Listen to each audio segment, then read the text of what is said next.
नमस्कार। आप सभी का गवर्नमेंट कॉलेज सूरतगढ़ में BSc third year numerical analysis की क्लास में हार्दिक स्वागत। आज हम नया चैप्टर शुरू कर रहे हैं, न्यूमेरिकल डिफरेंशिएशन, संख्यात्मक अवकलन। तो संख्यात्मक अवकलन हम कैसे ज्ञात करेंगे? सबसे पहले तो आपने ये देखना है कि जो डाटा आपको दिया गया है उसमें अंतराल समान है या असमान है। तो यदि अंतराल समान हो और जिस बिंदु पर आपको अवकलज ज्ञात करना है वह दी गई समय सारणी के प्रारंभ में आता है, बिगनिंग में आता है, तो फलन को हम न्यूटन ग्रेगरी सूत्र से ज्ञात करेंगे, क्योंकि अवकलन ज्ञात करने से पहले फलन ज्ञात करना होगा, जैसे हम पूर्व के चैप्टर्स में करते रहे हैं। तो अगर तो वह समान अंतराल के लिए जिस बिंदु पर आपको अवकलज ज्ञात करना है वह बिगनिंग में आता है सारणी की, तो Newton Gregory's interpolation formula use करना है। अगर बिंदु दी गई सारणी के मध्य में आता है तो हम केंद्रीय अंतर्वेशन सूत्र जो हैं, दो गॉस के, स्टर्लिंग्स और बेसल्स फॉर्मूला, उनके मदद से फलन को ज्ञात करते हैं। और अगर लास्ट में आता हो तो उस केस में न्यूटन्स बैकवर्ड इंटरपोलेशन फॉर्मूला को यूज़ किया जा सकता है। और यदि अंतराल असमान है तो हमारे पास दो फॉर्मूले थे, न्यूटन का विभाजित अंतर्वेशन सूत्र और दूसरा लैग्रेंज फॉर्मूला। तो उनमें से किसी की मदद से आप पहले फलन ज्ञात करेंगे और उसके बाद उसका अवकलज ज्ञात करेंगे।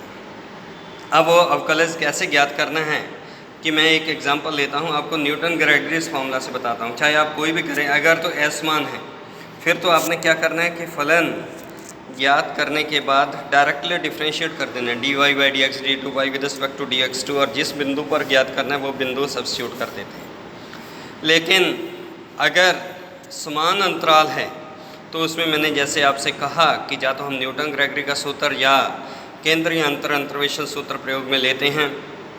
तो अगर न्यूटन ग्रेगरीज फॉर्मूला आप प्रयोग में कर रहे हैं तो सबसे पहले अपने क्या करते होते हैं, u is equal to x minus x zero upon h. तो x minus x zero upon h, तो d u by d x क्या आ जाएगा, 1 अपॉन एच, क्योंकि 1 अपॉन एच कॉन्स्टेंट आ गया, x का डिफ्रेंशिएशन 1 और x जीरो का 0, तो 1 माइनस जीरो 1 अपॉन एच। अब ग्रेगरीज फॉर्मूला होता क्या है हमारे पास, y u is equal to y zero plus u C one means u delta y zero plus u C two, तो u into u minus one by factorial two delta two y zero and so on. अब तब तक ये formula लगाएंगे जब तक आपके पास टेबल में फॉरवर्ड डिफरेंस आ रहे हैं। उसके बाद जिस भी ऑर्डर तक, चाहे first order, second order, third order ज्ञात करने को कहा गया है अवकलज का, तो आप इसे डिफ्रेंशिएट करेंगे। अगर फर्स्ट ऑर्डर है तो simply find d y by d u, अगर सेकंड ऑर्डर तक पूछा गया है तो find d y by d u and d two y with respect to d u two and so on. तो हम उसे डिफ्रेंशिएट कर देंगे d y by d u या d two y with respect to d u two. लेकिन हमें क्या ज्ञात करना है, d y by d x या d two y with respect to d x two. तो d y by d x को अपने चेन रूल से क्या लिख सकते हैं, d y by d u into d u by d x. तो d u by d x का मान आपने ऊपर निकाला है, तो 1 upon h into d y by d u. इसी प्रकार से d two y with respect to d x to, वो क्या आ जाएगा, d by d x of d y by d x. D y by d x का मान आपने ऊपर निकाला है 1 upon h d y by d u. Product rule आपने अप्लाई किया तो ये बना 1 upon h d by d u of d y by d you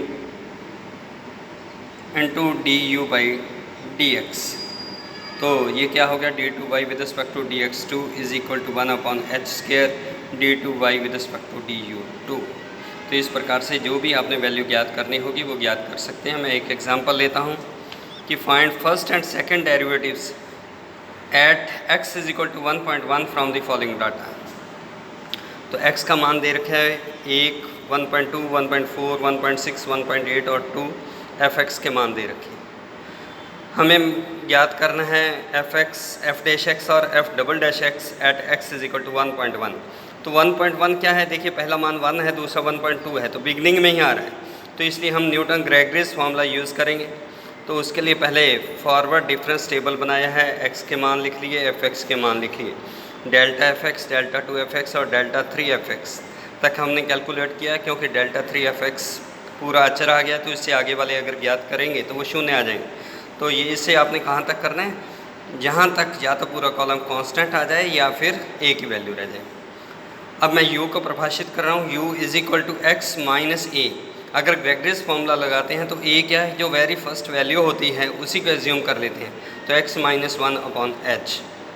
अब न्यूटन ग्रेगरियस फॉर्मूला लिखा मैंने, y u is equal to y zero plus u C one delta y zero plus u C two delta two y zero plus u C three delta three y zero. Y zero का मान 0, delta y zero का मान 0.128, delta two y zero का मान 0.2880 और delta three y zero का मान 0.048। इसे मैंने सॉल्व किया, तो सॉल्व करने के बाद जो आपके पास पॉलिनोमियल बनी तो y u is equal to 0.006 u cube plus 0.126 u square minus 0.004 you.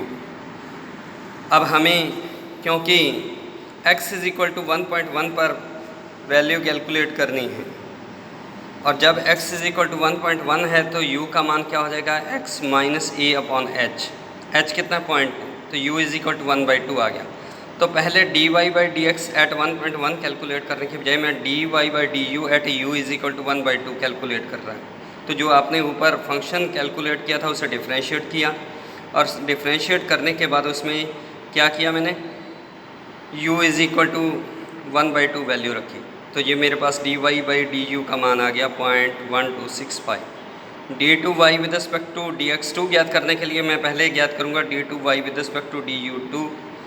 तो जो dy बाई du सेकंड समीकरण आया था उसे दोबारा से सेकंड u के सापेक्ष डिफ्रेंशिएट कर रहे हैं और उसमें u इज़ इक्वल टू 1/2 रख रहे हैं। तो d2y with respect to du2 का मान आ गया 0.27। लेकिन हमें ज्ञात क्या करना है, dy by d x at x is equal to 1.1।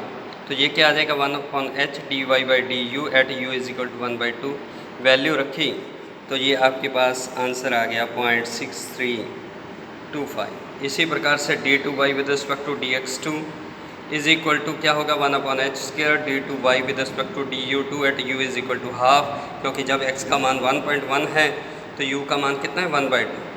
d2y with respect to du2 आपने ऊपर कैलकुलेट किया था 0.27, h का मान है 0.2 तो उसका स्क्वायर किया तो 0.04, इसे सॉल्व किया तो ये आ गया आपके पास 6.75। तो इस प्रकार से मैं फिर से रिपीट कर रहा हूँ कि अगर हमें अवकलज ज्ञात करने हैं, जिस बिंदु पर आपको अवकलज का मान ज्ञात करना है, अगर वह टेबल के स्टार्टिंग में आता है और अंतराल समान है तो न्यूटन ग्रेगरी का फॉर्मूला, और अगर मिड वैल्यू इसके पास आता है तो हमने केंद्रीय अंतर्वेशन सूत्र प्रयोग में लेने हैं, और अगर लास्ट में आता है तो हम बैकवर्ड इंटरपोलेशन फॉर्मूला यूज़ करें। और इसी प्रकार असमान अंतराल है तो वो बहुत ही आसान हो जाता है। फलन ज्ञात करने के लिए पहले आप न्यूटन्स डिवाइडेड डिफरेंस फार्मूला या लैग्रेंजस फार्मूला यूज़ करेंगे और डायरेक्टली डिफ्रेंशिएट कर देंगे। तो कल इससे आगे हम और सॉल्व करेंगे। Thank you very much.